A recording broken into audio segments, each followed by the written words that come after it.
Champions League quarter-finals first leg wrapped up.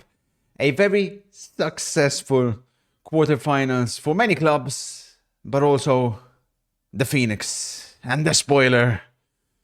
We did pretty well. I mean, more or less we were there or thereabouts on all the 4 matches. At least for the first leg. There's still a second leg to play, even though it does seem like most of them are done. But we'll get into that in a bit. We'll start with what we seen yesterday. Barcelona, PSG, both in action. We have them number 1 and number 2 in the club power rankings. And I suppose there's a reason why. And yesterday we seen exactly that. Beginning with Barcelona. A lot is being made on the front line and the attackers, right? Rightfully so. You know, they're the ones that will get the headlines. They're the ones that have the numbers. They're chasing the records. They're chasing the Ballon d'Or. And we'll get into them. But I want to start by praising the defense. Because I don't think people are quite realizing the level Barcelona have just reached. Because over the season, as I'm watching Barcelona, I'm like, okay, they're going to score goals. That's a given. But you can get at them. You know, there's clear problems defensively in that team. They risk a lot and you can get at them.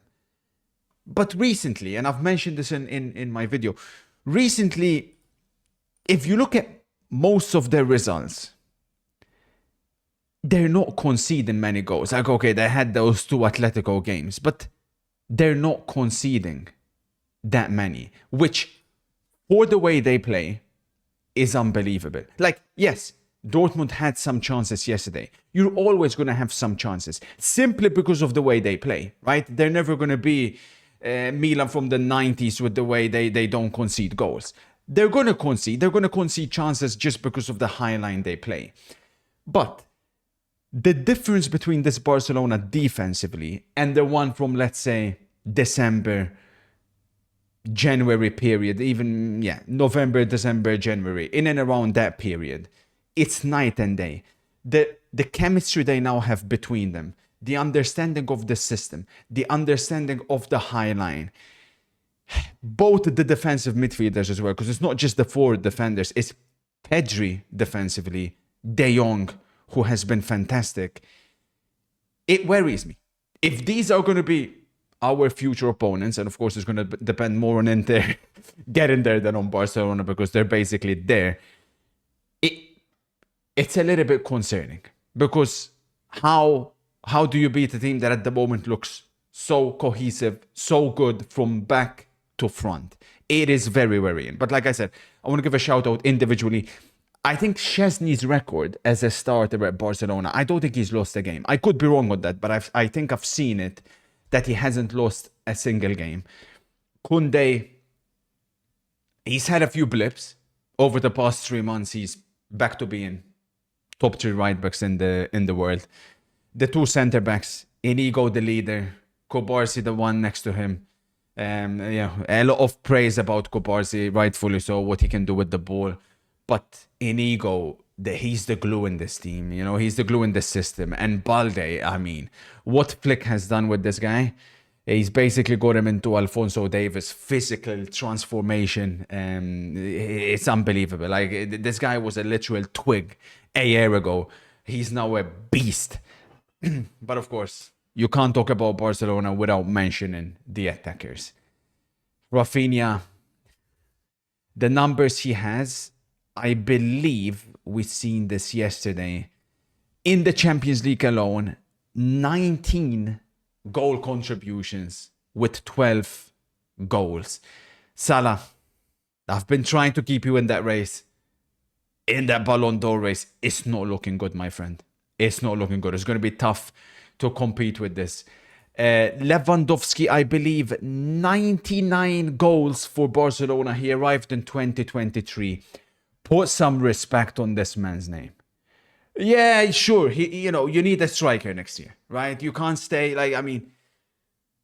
There can be room for improvement. But this man's longevity, to compare Benzema, to compare certain Rooney, I got accused. I got hated on because I said Lewandowski is better than Rooney in one of my streams. Are we deep? Put some respect. Sensational, top number 9, still doing it, still competing, still going toe to toe, by the way, with Mbappe in his very prime, and he still got more goals than him. Sure, the system he plays in helps, but come on, outrageous. But last, but most certainly not least, my man of the match from yesterday. We've compared Yamal and Messi before. I don't know why people are so scared to admit that at 17, Yamal's better than Messi. Most of you guys didn't watch Messi at 17. You didn't watch Messi. You guys because you didn't watch Messi at 17. He is. He 100% is. And whether he will reach Messi's level or not remains to be seen. But Yamal is better than Messi right now, which means he has a higher potential. Whether he reaches it or not, like I said, we will see. But the people that automatically claim he can't be in that conversation, it's completely laughable. The stuff I was seeing yesterday from this kid, we're running out of adjectives. He's the one. He's the one. You look at Barcelona's games that they've lost this season, the majority were without him. There's always this talk about who is Barcelona's most important player. Some believe it's Pedri, some believe it's Rafinha.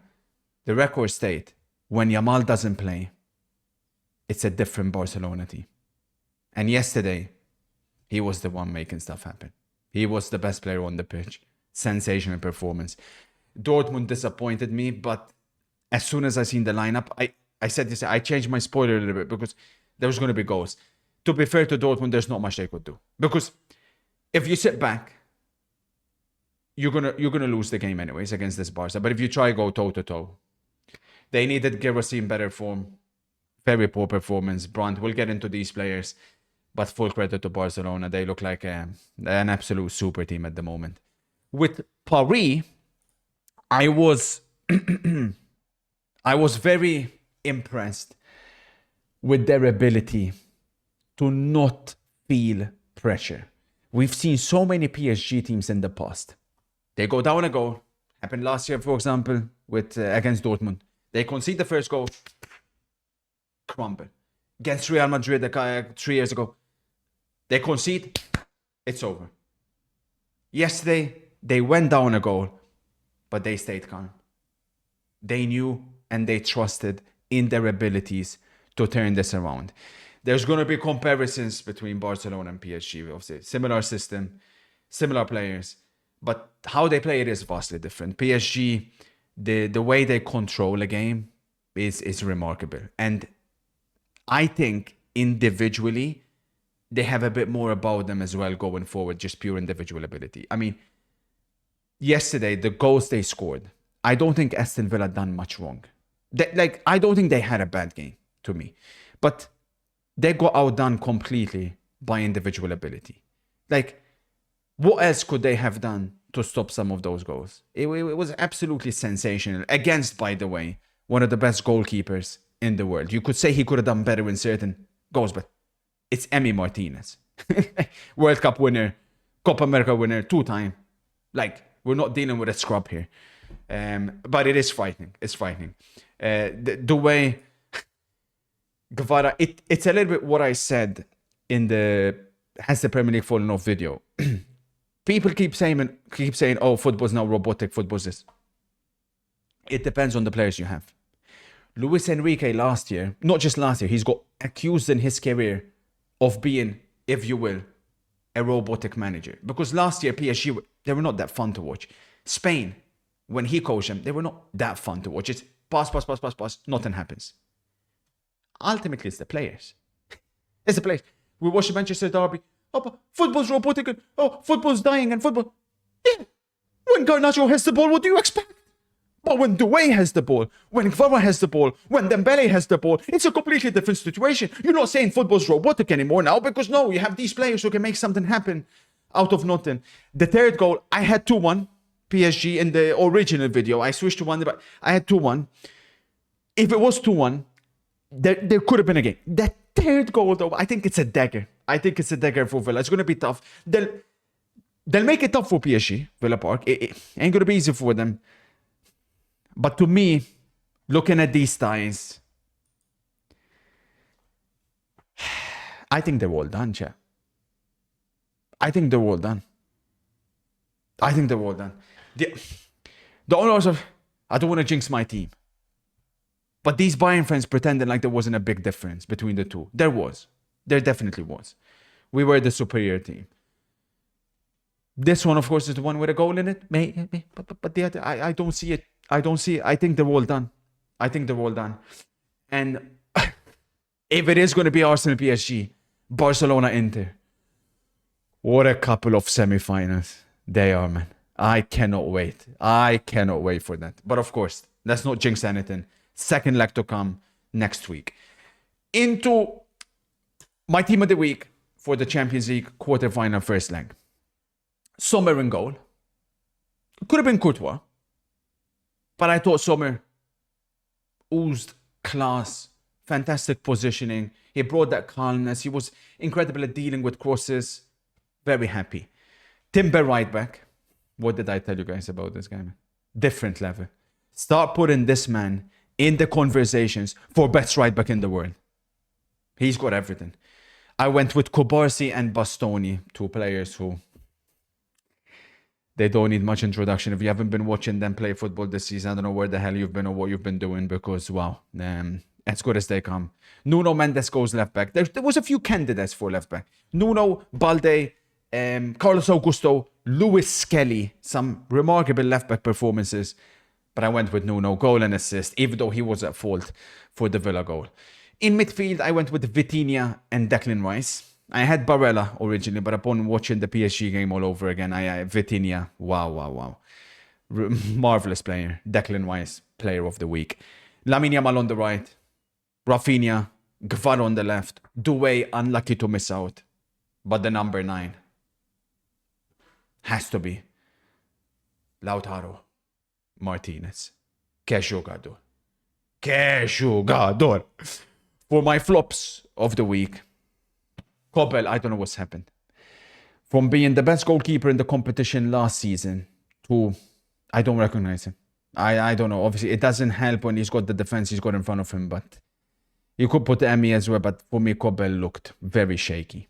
You could also put the Bayern goalkeeper as well, but yeah, I went Kobel. Disaster. The poor guy is still trying to search for Gvara. Madre mia, he got absolutely annihilated.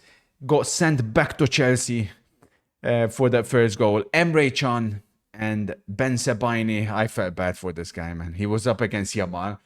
You could tell, like, after 15... Initially, he was being aggressive. Then he's like, nah. He was backing off. You cannot do that. My two in midfield, Kimmich, Goretzka. They don't work well together. They don't. And that's where I told you before the game, Inter will have an advantage.